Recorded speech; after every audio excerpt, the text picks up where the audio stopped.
आमदार देवयानी फरांदे यांनी खराचा निकटवर्तीय जितेंद्र शेळकेंच्या अपघाताबाबत भाष्य केलं. हा घातपात असून हा अपघातच आहे असं फरांदे म्हणाले. या विषयाचं राजकारण होऊ नये असंही वक्तव्य देवयानी फरांदेंनी केलं.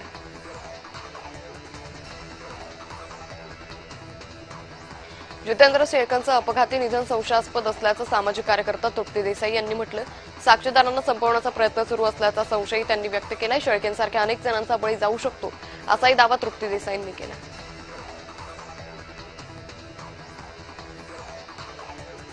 रिक्षाचे बॅच देत असताना फॉर्म भरून घेतला जातो आणि त्यात स्पष्टपणे मराठी प्रवाशांशी मराठी बोलावं लागेल असं नमूद केल्याची माहिती परिवहन मंत्री प्रताप सरनाईकांनी दिली.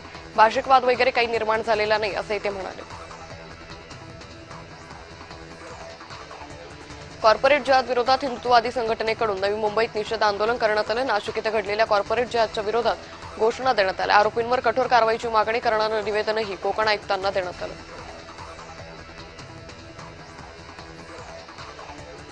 नागपुरात नागरी विकास समितीच्या वतीनं महिला बुद्धिजीवी संमेलनाचं आयोजन केलं होतं. मुख्यमंत्री देवेंद्र फडणवीसांच्या पत्नी अमृता फडणवीस या कार्यक्रमासाठी उपस्थित होत्या. ऐतिहासिक नारी शक्ती वंदन अधिनियमाला पाठिंबा देण्याच्या उद्देशाने या कार्यक्रमाचं आयोजन होतं.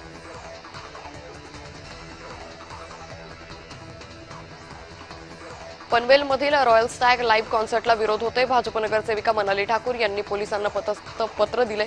मुंबईतील नेस्को कॉन्सर्ट घटनेनंतर नागरिक अशी भूमिका घेत आहेत.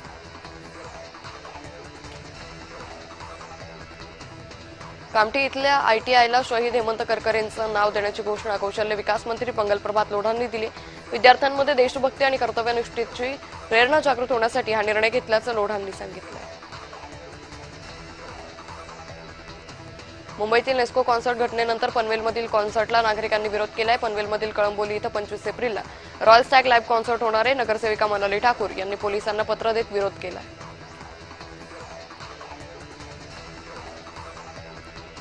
हवामान विभागाकडून देण्यात आलेल्या उष्णतेच्या येलो अलर्टमुळे शनिवारी 18 एप्रिलला म्हणजे आज नागपूर जिल्ह्यातील सर्व शाळांना सुट्टी असेल. नागपूरचे जिल्हाधिकारी कुमार आशीर्वाद यांनी हे आदेश दिले.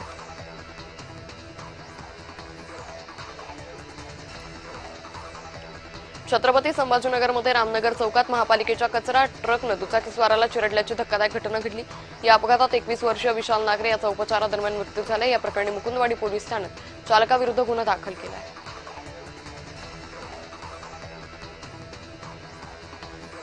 नाशिकमधील TCS प्रकरणावरून वातावरण चांगलंच तापलंय. बजरंग दलही आक्रमक झालाय. बजरंग दलाच्या कार्यकर्त्यांनी नाशिकच्या जिल्हाधिकारी कार्यालयाबाहेर जोरदार आंदोलन केलं.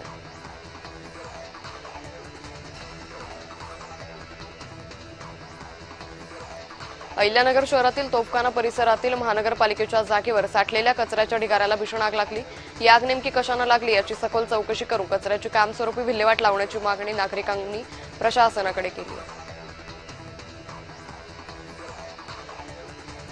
माओवाद्यांना समूळ नष्ट करण्यासाठी काम करणारे C60 जवानांचा विशेष सन्मान होणार आहे.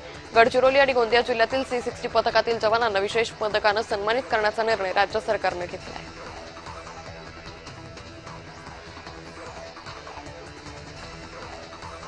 छत्रपती संभाजीनगरमध्ये LPG गॅसचा तुटवडा निर्माण झालाय. रिक्षा चालकांना गॅससाठी तब्बल 5 किलोमीटर रांगा लावाव्या लागतात.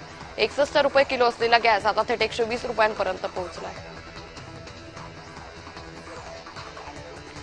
लेखक प्रशांत डिंगणकर यांच्या मनबाधा या पुस्तकाचा प्रकाशन सोहळा नुकताच मुंबईत झाला. सांस्कृतिक मंत्री आशिष शेलार यांनी प्रशांत डिंगणकर यांचं मनबाधा हे पुस्तकाचं प्रकाशन केलं.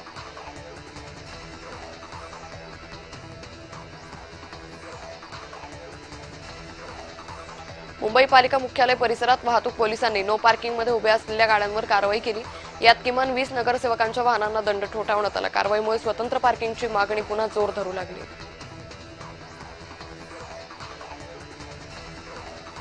सोलापूर जिल्हा परिषदेचे नूतन मुख्य कार्यकारी अधिकारी म्हणून कुशल जैन यांनी पदभार स्वीकारला. पदभार स्वीकारल्यानंतर जिल्ह्यातील पाणीटंचाई निवारण आणि जलजीवनच्या कामांना प्राधान्य देणार अशी माहिती त्यांनी दिली.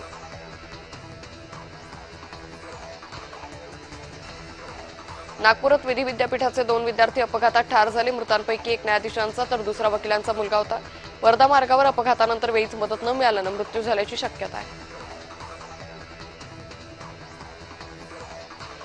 मुंबईतील ताडदेव परिसरातील सायलीला CHS इमारतीला आग लागली. अग्निशमन दलाच्या जवानांनी आगीवर नियंत्रण मिळवलं. कोणतीही जीवितहानी झाली नाही.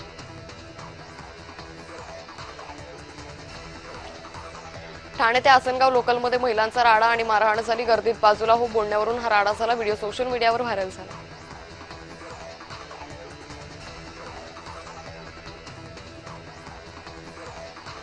भिवंडी पालिका क्षेत्रात मोठ्या प्रमाणावर घाणीचं साम्राज्य पसरलंय. स्वच्छता करण्यासाठी स्वच्छता विभागाच्या ताफ्यात यांत्रिक झाडू दाखल झालेत. त्यामुळे सर्व शहर स्वच्छतेला चालना मिळणार आहे. महाबळेश्वर येथील प्राचीन श्री कृष्णाबाई मंदिराच्या छताचा काही भाग कोसळल्याची घटना घडली. मंदिरासमोरील गोमुखाखाली असलेल्या कुंडाची स्थानिक युवक स्वच्छता करत असताना मंदिराचा छताचा काही भाग थेट कुंडामध्ये कोसळला.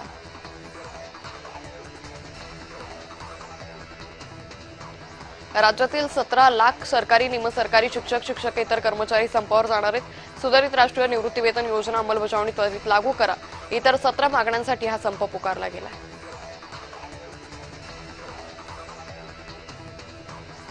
कॉर्पोरेट जात प्रकरणावरून हिंदुत्ववादी संघटना रस्त्यावर उतरलेत. मालेगावातील मोसम पुलावर कार्यकर्त्यांनी आंदोलन केलं. आंदोलनादरम्यान जोरदार घोषणाबाजी करण्यात आली.